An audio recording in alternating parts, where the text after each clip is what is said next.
अज्ञानतिमिरान्धानां ज्ञानाञ्जनशलाकया चक्षुरुन्मीलितं येन तस्मै श्रीगुरवे नमः। तस्मै श्रीगुरवे नमः। यह पद्मनंदी पंचविंशति का नामक ग्रंथ राय है और इसका पहला अधिकार धर्मोपदेशामृत नाम का अपन पढ़ रहे हैं। आवाज आ रही सही आपको? गूंज रही थोड़ी? कम करूँ क्या? थोड़ी सी कम जरा सी। तो इस धर्मोपदेशामृत नाम के अधिकार में बिल्कुल जरा सी न के बराबर मास्टर वाला जरा सा बस। हेलो, 24 श्लोक पढ़ चुके हैं और अभी अपन 25वां श्लोक पढ़ेंगे। 7 व्यसनों के त्याग की चर्चा में आज शिकार व्यसन के त्याग की चर्चा है। पढ़ते हैं, देखिए। या दुर्देहैकवित्ता वनमधिवसति त्रातृसंबन्धहीना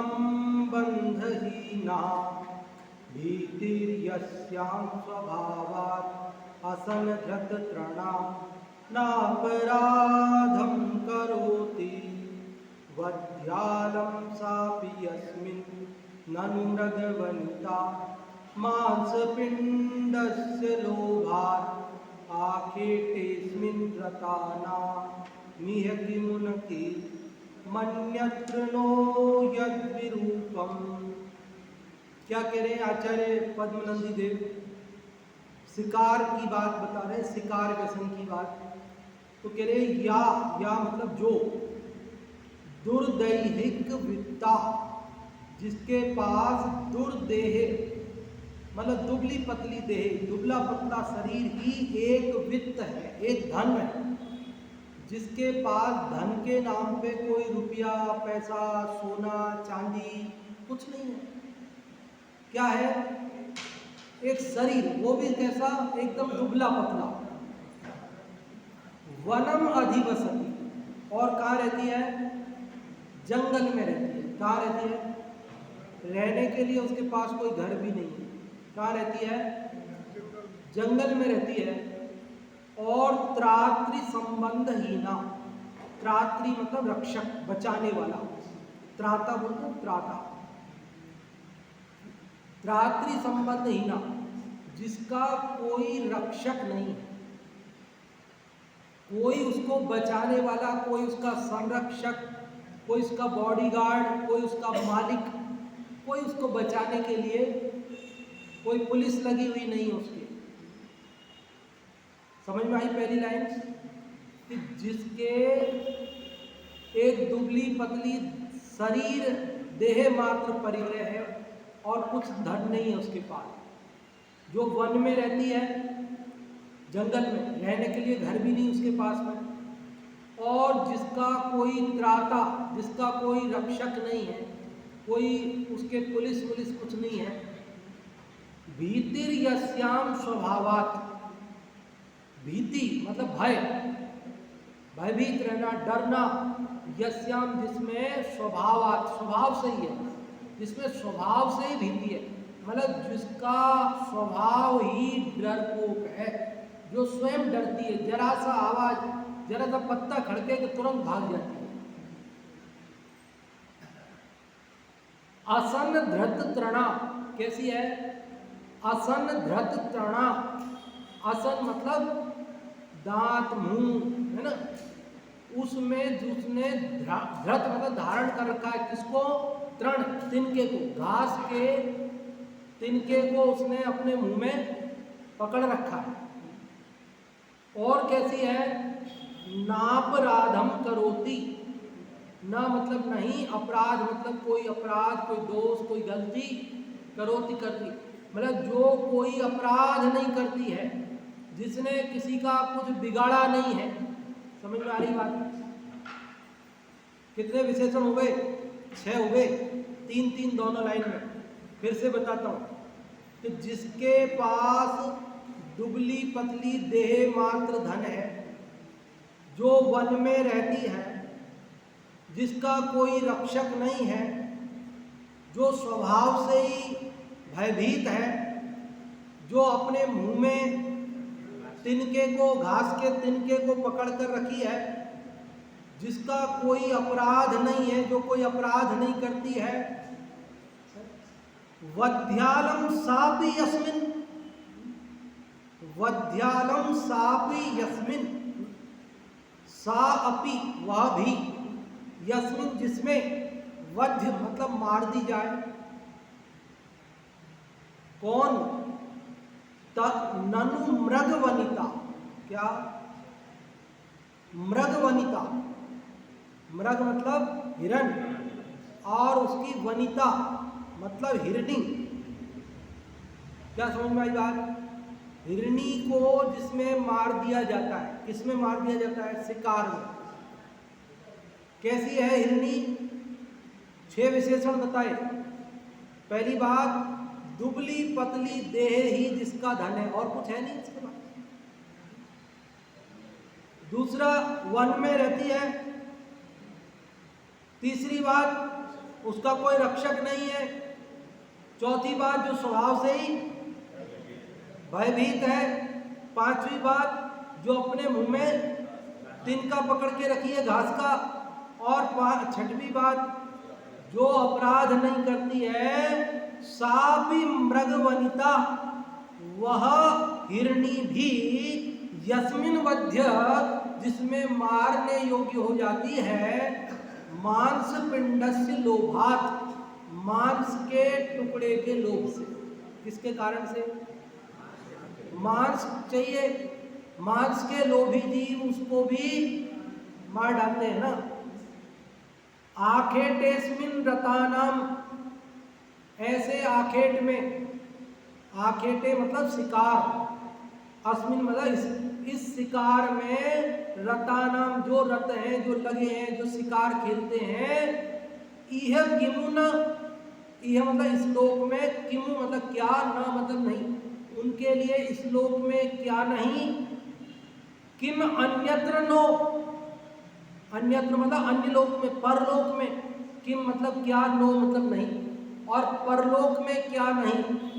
तेरे इस लोक में क्या नहीं और परलोक में क्या नहीं। तो बोले क्या?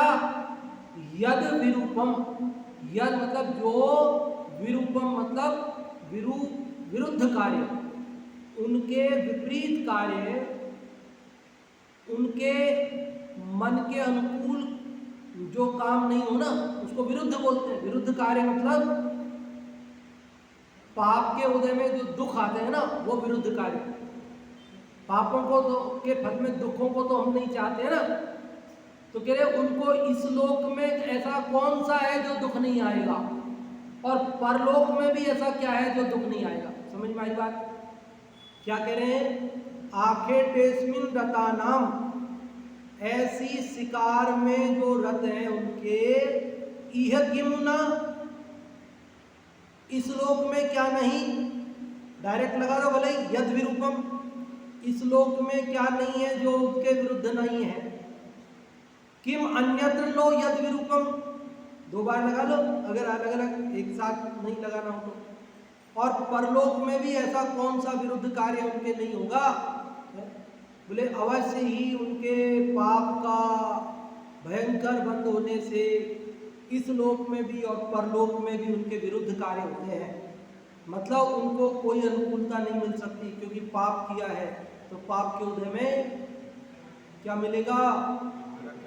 दुख मिलेगा। इस लोक में भी मिलेगा और परलोक में। अर्थ समझ में आया कि नहीं? एक बार फिर से, फिर आप लोगों से, और फिर इसके बाद इसकी थोड़ी चर्चा। क्या कह रहे हैं कि जो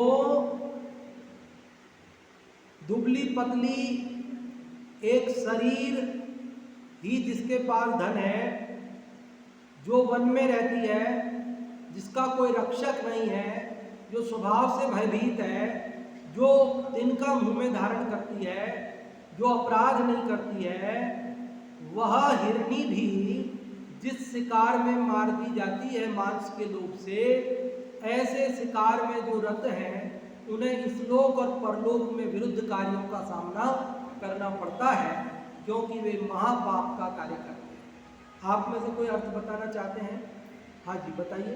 ये माइक ले लीजिए, पीछे माइक। हेलो।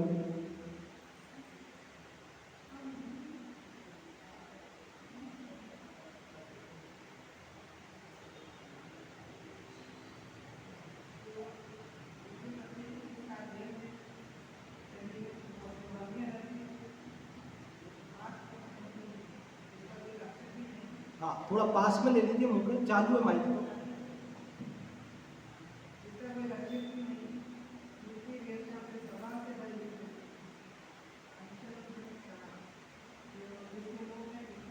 बहुत बढ़िया, बहुत अच्छा।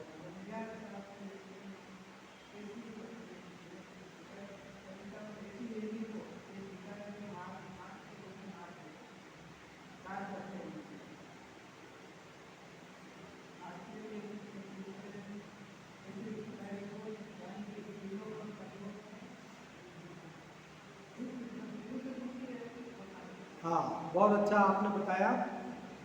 तो अब इसका अपन पद्यानुवाद पढ़ते हैं एक बार सब लोग साथ में। देह मात्र ही धन है वन में, बसती रक्षक नहीं कोई। तृणभक्षी भयभीत स्वभावी, नहीं अपराध करे कोई। मांस पिंड के लोभी तथा शिकारी उसका घात करे। रोग शोक इस भव में हो, नरकादिक में दुख भोगे।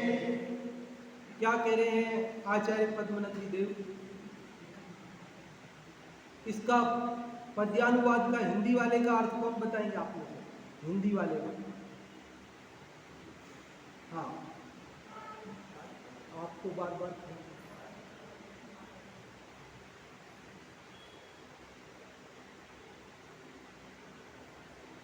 तो पूजा में बीच बीच में स्थापना के लिए खड़े हो जाते कराते हैं, ऐसे खड़े होना।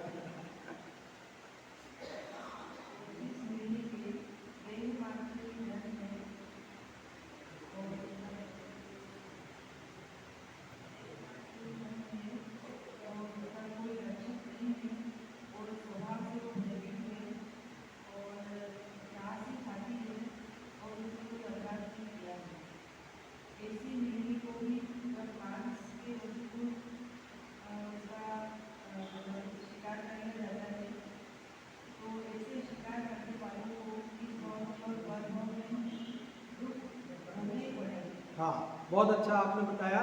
तो देखिए क्या कह रहे हैं यहाँ पर, सबसे ये जो एक एक विशेषण है ना, वो ये बता रहा है। देखो पहले समय में तो जो युद्ध होते थे ना, युद्ध झगड़ा होता था ना, शत्रु से लड़ाई होती थी, उसके भी कुछ कानून होते थे, कुछ नियम होते थे। हर किसी को मारा नहीं जाता था। भले ही लड़ाई हो रही है, युद्ध हो रहा है, लेकिन युद्ध में भी कई सारे नियमों का पालन किया जाता था। आप अगर राम रावण का युद्ध के बारे में पढ़ेंगे तो आपको ज्ञात होगा कि कितने भाई सूर्यास्त हो गया, अब युद्ध विराम, अब कल होगी लड़ाई। कोई सामने वाला घायल हो गया तो बोले अब घायल पे वार नहीं करेंगे, ठीक है तुम जाओ मरहम पट्टी कराओ, इलाज कराओ, फिर ठीक हो जाओ, फिर आना लड़ना। समझ में आ रही बात? कोई का शस्त्र टूट गया, धनुष टूट गया, उसका तलवार टूट गई, तो बोले बस अब युद्ध विराम, जाओ तुम अपनी तलवार बना के ले आओ, फिर लड़े। ये क्या तुम्हारे पास तलवार नहीं है और मैं तुमको मार दूं, ये तो अन्याय हो गया। समझ में आ रही बात?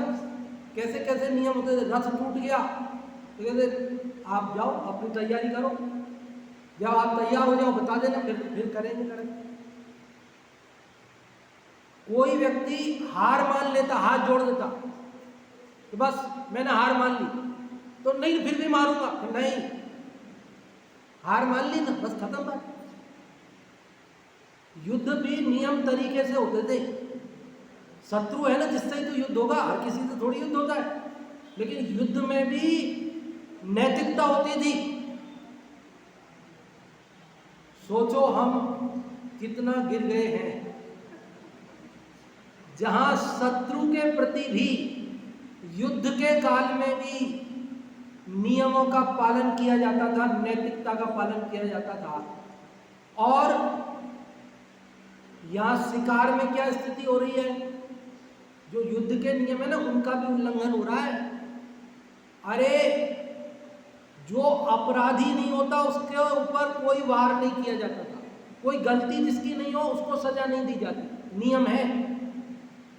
लेकिन उस हिरनी ने तुम्हारा क्या बिगाड़ा है जिसको तुम मार रहे हो? उस मछली ने तुम्हारा क्या बिगाड़ा है जिस मछली को तुम कांटे में फंसा कर निकाल के मार के खा रहे हो? उस बकरी ने तुम्हारा क्या बिगाड़ा है जिस बकरी को तुम मार कर खाते हो?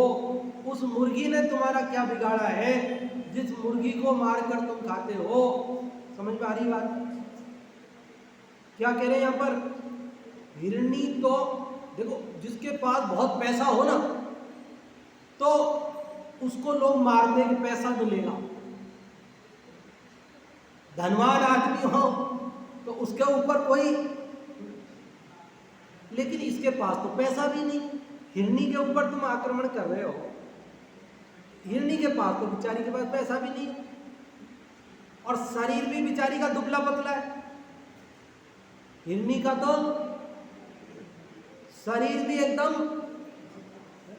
और कैसे बोले, उसके पास तो घर भी नहीं, बेचारी जंगल में रहती है, और जिसका कोई रक्षक नहीं, बेचारी जिसका कोई रक्षक नहीं होता ना, अनाथ होता है, जिसके माँ बाप नहीं होते, उसके ऊपर हमला नहीं किया जाता। जिसका कोई रक्षक नहीं हो ना, अब वो तो बेचारी, उसका कोई रक्षक नहीं है और तुम हमला कर रहे। बिल्कुल निर्दयता की पराकाष्ठा है, निर्दयता की पराकाष्ठा है। और क्या कह रहे हैं? जो स्वभाव से डरती है। देखो, जो आदमी स्वतः ही अपनी हार मान रहा है, जरा से पत्ते की आवाज आई कि भाग रहा है, उसको क्या मारना? हाँ, जो दुष्ट हो और अपराध करता हो और डरता ही नहीं हो, तो उसको सजा दी जाए, उसको मारा जाए। लेकिन ये तो बेचारी स्वभाव से ही कैसी है? भयभीत है। और कैसी है? देखो, युद्ध में ये भी होता था कि किसी भी सैनिक ने अगर तिनका उठाकर मुंह में पकड़ लिया, कोई घास का तिनका कोई मुंह में ऐसे पकड़ लिया, इसका मतलब होता था कि अब उसने हार मान ली है, उसके ऊपर हमला नहीं करना। ये प्रतीक होता था, जैसे आप प्रतीक होते हैं, लाल झंडी, हरी झंडी ट्रेन को दिखाते हैं, लाल से वो रुक जाती है और हरी से वो चल देती है। तो ऐसे वो कोई तिनका घास का वगैरह उठा करके कोई मुंह में पकड़ ले, तो युद्ध में ये हो जाता था, भैया अब इसके ऊपर वार नहीं करना। और वो हिरनी तो तिनका पकड़े हुए, और फिर तुम फिर भी वार कर रहे हो उसके ऊपर। और कैसी है? नापराधम करोति, अरे कोई हिंसा करे उसको मारा जाता है, कोई झूठ बोले, कोई चोरी करे, कोई कुशील सेवन करे, कोई पाप करे, उसको मारा जाता है। जिसकी गलती हो उसको मारा जाता है। उस हिरनी ने तो ना तो किसी की हिंसा की, ना तो झूठ बोला, ना तो चोरी की, ना तो कुशील से, कोई तो पाप नहीं किया, और फिर भी तुम उसे मार रहे हो। कह रहे हैं तुमको इतना पाप बंद होगा कि तुम्हें इस भव में भी दुखों का सामना करना पड़ेगा और पर भव में भी दुखों का सामना करना पड़ेगा। समझ में आई कि नहीं आई बात? 6 विशेषण है ना, तो 6 विशेषण का कोई मतलब है। 6 विशेषण का मतलब यह है कि युद्ध में शत्रु को भी इन 6 परिस्थितियों में मारा नहीं जाता। युद्ध में जो शत्रु है वो तो युद्ध किससे कर रहे हैं? मित्र से थोड़ी कर रहे हैं। शत्रु है, मारना ही है, लेकिन जिसको मारना है उसको भी इन कंडीशन में नहीं मारा जाता। क्या? जिसको मारना है ना उसको भी इन कंडीशन हो तो नहीं मारा जाता, इन परिस्थितियों में होने पर नहीं मारा जाता। और हिरणी जो कि तुम्हारी शत्रु भी नहीं है, और ये कंडीशन जो नहीं मारने की बनती है, उन कंडीशन में भी तुम उसे मारते हो तो तुम्हें कितना पाप का बंध होता है। और उसके फल में तुम्हें इस लोक में भी रोग शोक इस भव में हो, नरकादिक में दुख भोगे। इस भव में तो रोग शोक आदि का सामना करना पड़ता है, और परभव में नरक आदि दुर्गतियों में जाना पड़ता है। अर्थ पढ़ता हूं, देखो। जिस बिचारी मृगी के पास, वैसे अपन ने हिरणी अर्थ किया है, ठीक है। जितने भी जानवर हैं उन सबको भी मृग बोलते हैं। क्या आप फिर से बता पाओ? मृग का अर्थ हिरण भी होता है, और मृग का मतलब वंचर मतलब पशु भी होता है। मृग का मतलब पशु भी होता है। तो मृगी मतलब हिरणी भी होता है, और मृगी मतलब कोई भी पशु, समझ गए ना? ऐसा समझ लेना। तो जिस बिचारी मृगी के पास देह के सिवाय दूसरा कोई धन नहीं है, जो सदा वन में ही भ्रमण करती रहती है, जिसका कोई भी रक्षा करने वाला नहीं है, जिसको स्वभाव से ही भय लगता है, जो केवल तृण को ही खाने वाली है, और जो किसी का लेस मात्र भी अपराध नहीं करती, ऐसी दीन मृगी को जो केवल मांस के टुकड़े के लोभी तथा शिकार प्रेमी बिना कारण मारते हैं, उनको इस लोक में तथा परलोक में नाना प्रकार के विरुद्ध कार्यों का सामना करना पड़ता है। अर्थात इस लोक में तो वे दुष्ट पुरुष रोग शोक आदि दुखों का अनुभव करते हैं, तथा परलोक में भी उनको नरक जाना पड़ता है। या रोग शोक क्या?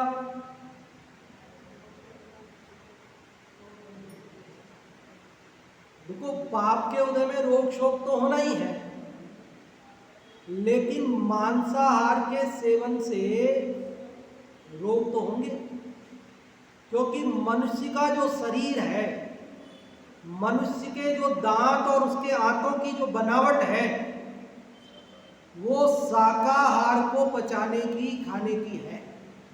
उसकी बनावट मांस को खाने और पचाने की नहीं। मांसाहारी जीवों के दांत अलग होते हैं। दो तरह के दांत बताए ना विज्ञान में, आप लोगों ने पढ़े होंगे, एक रदनक और एक, दो नाम आता है, रदनक और मतलब एक तो नुकीले होते हैं, और एक ऐसे चपटे अपने जैसे दसन बोलते, क्या बोलते हैं? हाँ, मतलब एक चबाने के दांत है हमारे, और शेर के दांत ऐसे नहीं होते। मांसाहारी जानवरों के दांत नुकीले होते, पैन चीरने फाड़ने वाले। हमारे दांत चीरने फाड़ने वाले नहीं, हमारे दांत तो चबाने वाले हैं। और मांसाहार को खाने के लिए चीरने फाड़ने वाले दांतों की जरूरत होती है। ऐसे ही आंतों की बनावट भी अलग होती है। मनुष्य के आंतों की बनावट शाकाहार को पचाने की है, मांसाहार को पचाने की नहीं। तो जो विरुद्ध आहार करेंगे, मतलब शरीर की प्रकृति के विरुद्ध, शाकाहारी प्रकृति के विरुद्ध मांसाहारी भोजन करेंगे, तो रोग तो होना ही है। तो कई लोगों को पाप में भरोसा नहीं होता, क्योंकि पाप वाप हम नहीं समझते। लेकिन मांस के अनुकूल मानव का शरीर नहीं, तो मानव के शरीर को अगर मांस दिया जाएगा तो मानव का शरीर तो बीमार पड़ेगा। और कितने पशुओं को रोग होते हैं। पशुओं को क्या होते हैं?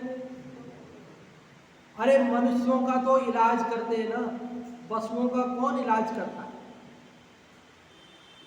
जिस मुर्गी को, जिस बकरी को, जिसको भी आप मारकर खा रहे हैं, उसके शरीर में रोग है, उनका कोई इलाज किया नहीं, मारा और मांस आपको दे दिया, आप खा गए, तो वो रोग आपके अंदर चले गया।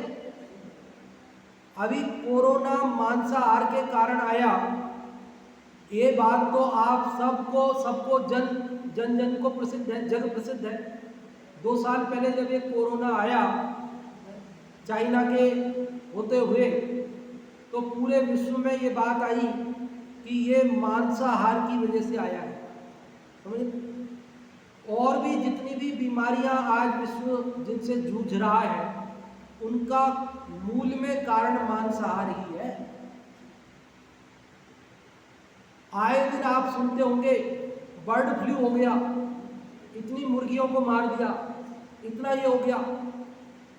अब आप जानते हैं, आज मेरी दुकान पे कोई सामान खराब हो जाए तो भी मैं घाटा उठाना नहीं चाहूँगा, फेंकूंगा नहीं उसको, क्या करूँगा, उसका रूप बदल के बेच दूंगा।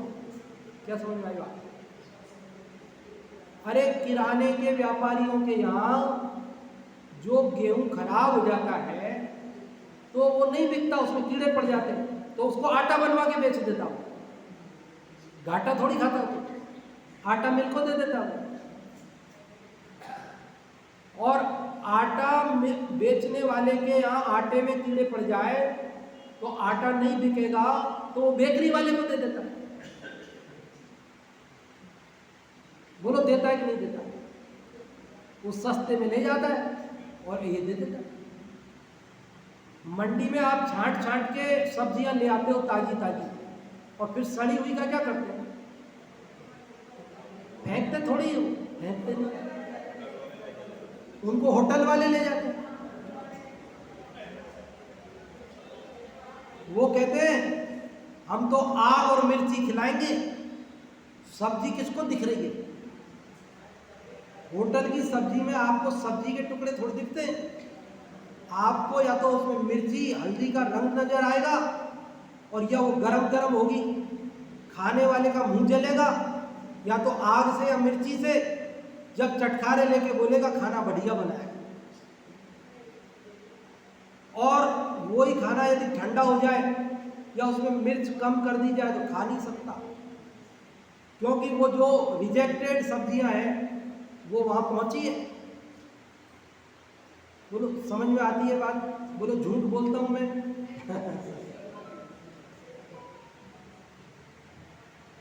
पंडित सदाशिव दास जी ने उसमें रत्नकण साहब का 4 में लिखा, होटल बाजार के भोजन के संदर्भ में लिखा, बोले आटा बेचते हैं ना, अब खरीद के ले गया आदमी, आधो ओसण आधो फेर जाए, मतलब 10 किलो आटा ले गया, 5 किलो आटा काम में आया, लगा लिया, और बाकी समेट के वो पलोथन सब भर के 5 किलो वापस दे गया दुकानदार को। अरे बच गया भैया, तुम बात दे दो, कोई बात नहीं, 2 रुपया किलो कम देंगे और ले लेंगे। आपके यहाँ कोई भोजन होता है, हलवाई के यहाँ जो घी तेल बचता है कढ़ाई का, गाढ़ा हो गया जला हुआ, आप फेंकते हो उसको? वो कचौरी तलने वाले ले जाते बाजार में, समोसे तलने वाले ले जाते और ले जाकर के उसमें तल के बेचते रहते। अरे जिस भाव में घर में चीज नहीं बनती उससे कम भाव में बाजार में मिल जाती है, तो कारण क्या है?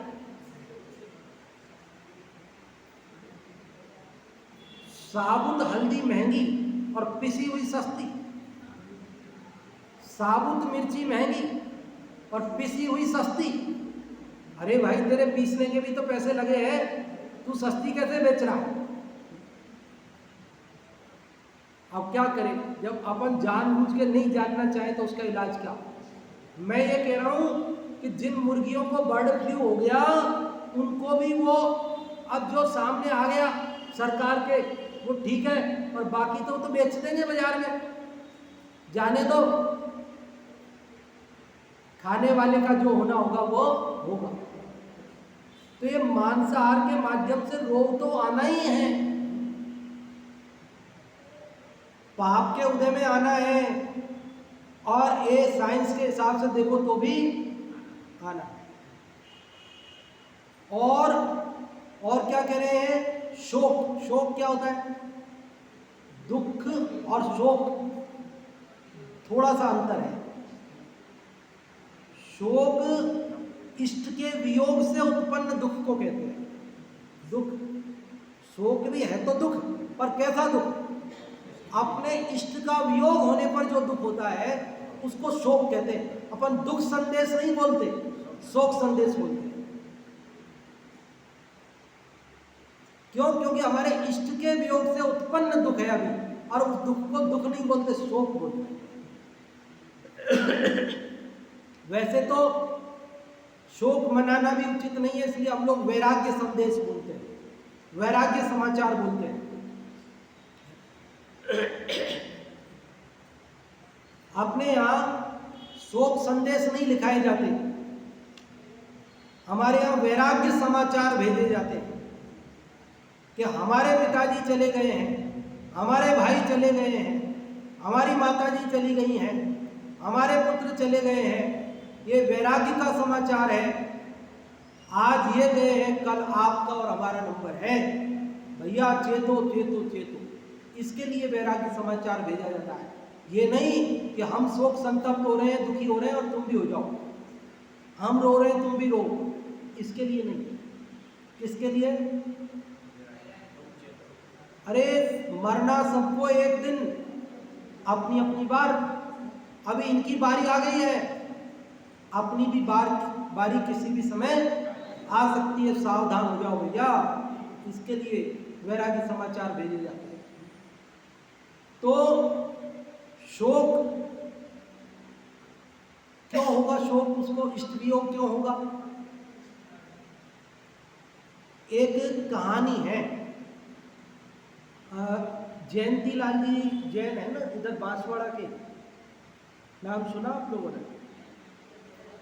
है नहीं, बांसवाड़ा में रहते हैं, बांसवाड़ा के हैं, बांसवाड़ा जिले में कोई गांव के हैं, हाँ शायद नौगामा के हैं।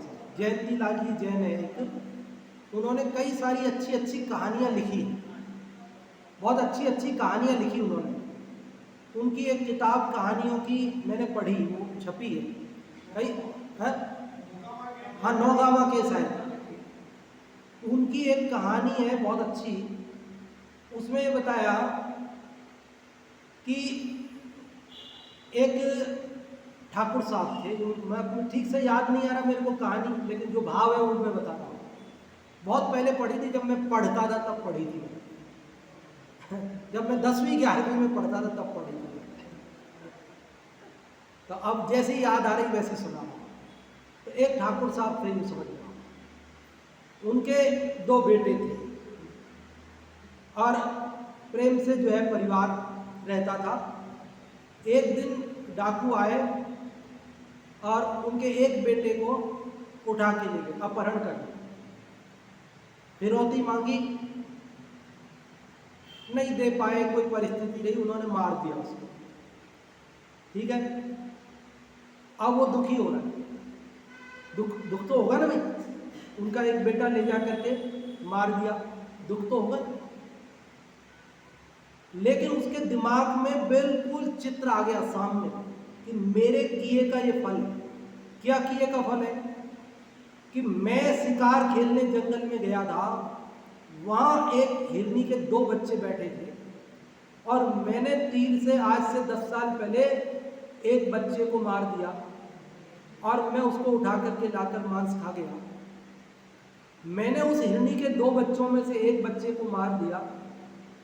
उस हिरनी के दूसरे बच्चे के दिल पर और उस हिरनी के दिल पर क्या गुजरी होगी, आज वही दशा मेरी भी हो रही। समझ में आ रही बात? अब जैसे ही मुझे कहानी याद आई उतनी मैंने आपको, अब आप मूल से पढ़ लेना अगर आपको मिल जाए किताब को। शायद तू किरण नहीं सूर्य है, ऐसा उस किताब का नाम था, तू किरण नहीं सूर्य है। उसमें एक कहानी ऐसी भी थी, तू किरण नहीं सूर्य है। किरण मतलब ज्ञान की एक समय की पर्याय, और सूर्य मतलब जिसमें से अनंत किरणें ज्ञान की निकलती है, ऐसा ज्ञान स्वभावी भगवान आत्मा। तो कह रहे अपन एक किरण थोड़ी है, इस समय जो ज्ञान अपने को है वो उतने ही थोड़ी है, हम तो ज्ञान का घनपिंड है जिसमें से हर समय असंख्यात किरणें निकलती है। ऐसा सूर्य हूं मैं, ज्ञान का घनपिंड। ऐसा उसमें आत्मबोध की प्रेरक, नैतिकता की प्रेरक, सामाजिक अनेक धार्मिक कहानियां हैं। तो देखिए, ये 25वां श्लोक आपको समझ में आया कि नहीं आया? इस 25वें श्लोक में कौन से व्यसन की बात चल रही है? शिकार व्यसन त्याग की। और शिकार व्यसन में क्या बताया कि भाई 6 परिस्थितियों में सामान्यतया किसी शत्रु को भी नहीं मारा जाता, मतलब अपराध युद्ध में भी नहीं मारा जाता है, सैनिकों को भी। और ऐसी जो हिरनी है, अन्य पशु हैं, उनको तुम मार डालते हो भैया केवल इसलिए कि तुम्हें शिकार खेलना अच्छा लगता है, केवल इसलिए कि तुम्हें मांस खाना अच्छा लगता है। लेकिन इसका फल तुम्हें मालूम है कि इस लोक में तुम्हें रोग, शोक, तुमने शोक उत्पन्न किया ना उसको, तो तुम्हें शोक उत्पन्न होगा, ऐसा पाप बंधेगा, और फिर मर के नरक में जाओगे तो वहां पर अन्य नार की तुम्हारे शरीर के खंड खंड करके चबा दे। और जैसे यहाँ अग्नि के ऊपर आप टांग देते हो ना, ऐसे वहां नरकों में तुम्हें टांग दिया जाएगा अग्नि के ऊपर। ऐसी स्थिति है। तो इसलिए मांसाहार का त्याग, शिकार खेलने का त्याग, ये जो मोबाइल के अंदर ऐसे गेम खेलते हैं ना, कि जिसके अंदर वो पशु पक्षियों को मारा जाता है। पहले वीडियो गेम वगैरह आते थे, आजकल मोबाइल में हो गया सब कुछ। तो उनमें भी क्या है, वो शिकार खेलने का ही पाप लगता है। संकल्पी हिंसा होती है कि इतने मेंढक मारे, इतने पक्षी मारे, इतने ये किया वो किया। तो इस प्रकार के जो खेल है उनका भी त्याग करना चाहिए। यहाँ तक कि पशु पक्षियों के आकार की बनी हुई मिठाइयों को भी हमारे यहाँ नहीं खाया जाता है। कोई पशु पक्षियों के आकार में जो मिठाइयाँ, कोई सलाद, बिस्किट, टॉफ़ी, तो उनको भी नहीं खाया जाता है, क्योंकि उनमें भी इस प्रकार का परिणाम पैदा हो जाता है, भाव हिंसा होती है, इसलिए उनसे भी बचा जाता है। तो आज अपन ने शिकार व्यसन के संदर्भ में 25वां श्लोक पढ़ा, एक और है 26वां जो कल पढ़ेंगे।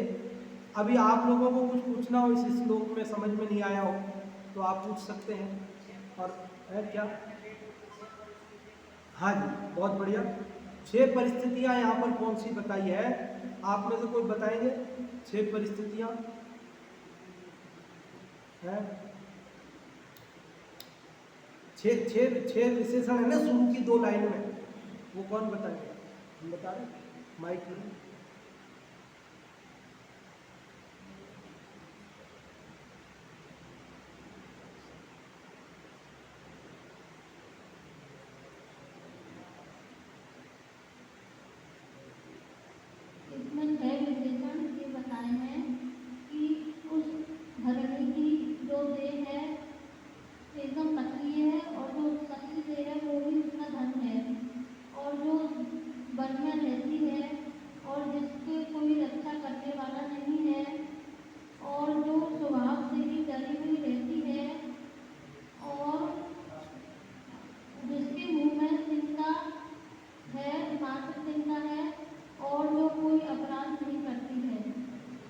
बहुत अच्छा। देखो जो निर्धन होता है ना, अब उसको क्या मारना, बेचारा गरीब है, गरीब को नहीं मारना, गरीब की हाय लगेगी, ऐसा बोलते हैं। तो गरीब है ना, वो पशु तो गरीब है, उसके पास पैसा नहीं, कुछ भी गरीब है। जो घर छोड़ के भाग जाए, जंगल में रहे, उसको कौन मारे? घर छोड़ के, नगर छोड़ के चला गया, अब जंगल में रहता है, आपको क्या परेशानी कर सकता है? वो तो पशु तो जंगल में रह रहा है, आपको क्या परेशान कर रहा है? वो वन में रह रहा है। और त्रात्री संबंधी ना, जिसका कोई रक्षक नहीं, अनाथ होता ना, अनाथ बालक, उसको सब सहारा देते हैं, उसको कोई मारता परेशान करता नहीं। और जो खुद ही डरता हो, कोई उद्दंड होता है डरता नहीं है, तो उसको डराया जाता है, मारा जाता है। अब वो खुद ही डरता है बेचारा, उसको क्या डराए, क्या मारे, वो डर खुद ही डरती है। और तिनका, वो तो प्रसिद्ध है, जगत में प्रसिद्ध है कि साहब तिनका लेकर आ गया मुंह में, तो फिर वो मतलब वो मारने के योग्य नहीं।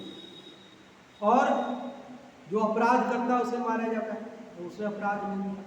हाँ जी, और किसी को कुछ पूछना है या बताना है?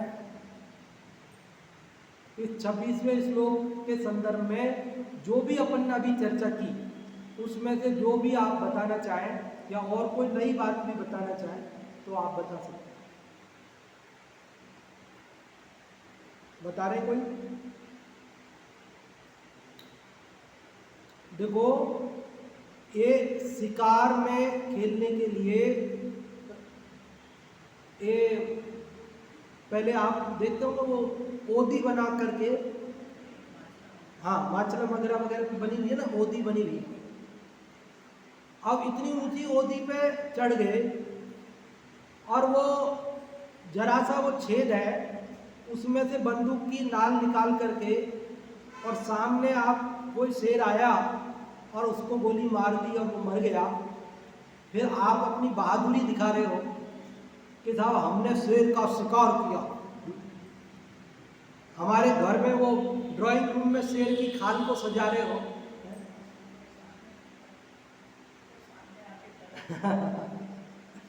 अरे कौन सा शेर से सामने मुकाबला किया, ऐसे छुपके तो घात कोई भी कर दे, किसी को भी मार दे, क्या है। अब आप इतना ऊपर चढ़ गए ओदी पे, उसमें वो बारीक से छेद में से आपने नाल फंसा के रख दी और जैसे शेर आया आपने मार दिया, तो ऐसे तो कोई भी व्यक्ति किसी को भी मार सकता है, इसमें बहादुरी की क्या बात, समझ में आता है। तो ऐसे शिकार खेल करके लोग अपनी बहादुरी प्रदर्शित करते हैं। भैया ये बहादुरी नहीं है, बहादुरी तो इसमें है कि जीवों को जीवन दान दो। क्या दो? जीवों को अभय दान दो। बहादुरी तो इसमें है कि जीवों के जीवन का नाश नहीं करो।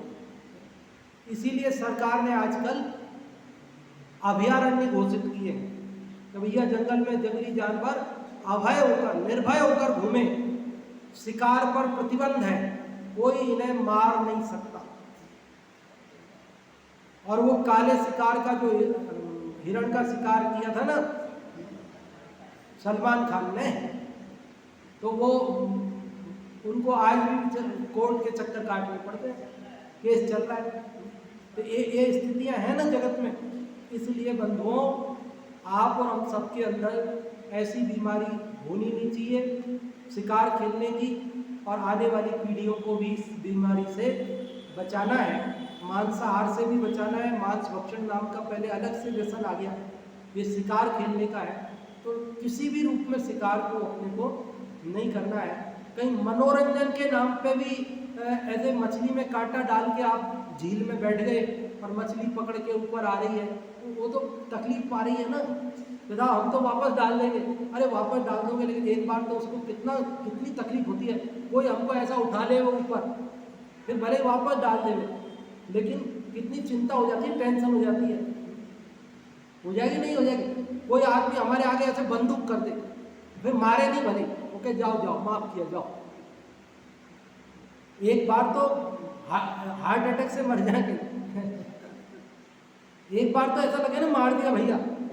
तो इस प्रकार मनोरंजन के लिए भी किसी पशु पक्षी को बंधक नहीं बनाना, पिंजरे आदि में नहीं रखना, किसी पशु पक्षी को प्राणघात नहीं करना, मारना नहीं, इत्यादि बातें हैं बहुत सारी।